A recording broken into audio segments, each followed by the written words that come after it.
प्राचीन समय की बात है। एक नगर में एक अत्यंत गरीब ब्राह्मण दंपति रहता था।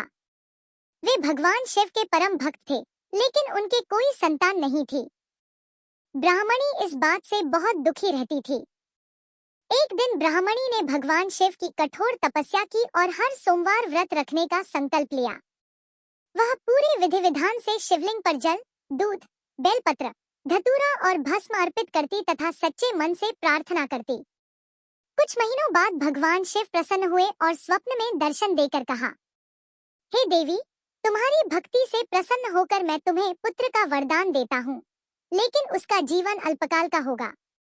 ब्राह्मणी ने विनम्रता से कहा, हे प्रभु, मुझे पुत्र का सुख चाहिए, चाहे उसका जीवन थोड़े समय का ही क्यों न हो।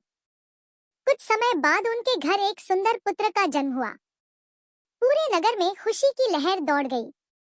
बालक बड़ा होने लगा और 12 वर्ष की आयु तक पहुंच गया। एक दिन ब्राह्मण उसे शिक्षा के लिए काशी ले जाने लगा। रास्ते में वे एक नगर में ठहरे जहां एक कन्या का विवाह हो रहा था। संयोगवश दूल्हे की आंख से दिखाई नहीं देता था।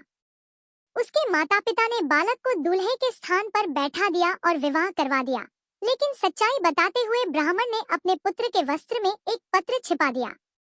रात्रि में बालक की मृत्यु हो गई। जब कन्या ने पत्र पढ़ा तो सच्चाई समझ गई और रोने लगी। उसी समय भगवान शिव और माता पार्वती वहां से गुजर रहे थे। माता पार्वती ने उस कन्या की करुण पुकार सुनी और भगवान शिव से बालक को जीवित करने का अनुरोध किया।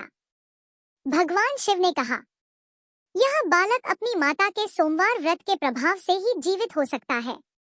माता पार्वती ने उस ब्राह्मणी का स्मरण किया और भगवान शिव ने बालक को पुनः जीवन दान दिया। जब ब्राह्मण काशी से लौटे तो अपने पुत्र को जीवित देखकर अत्यंत प्रसन्न हुए।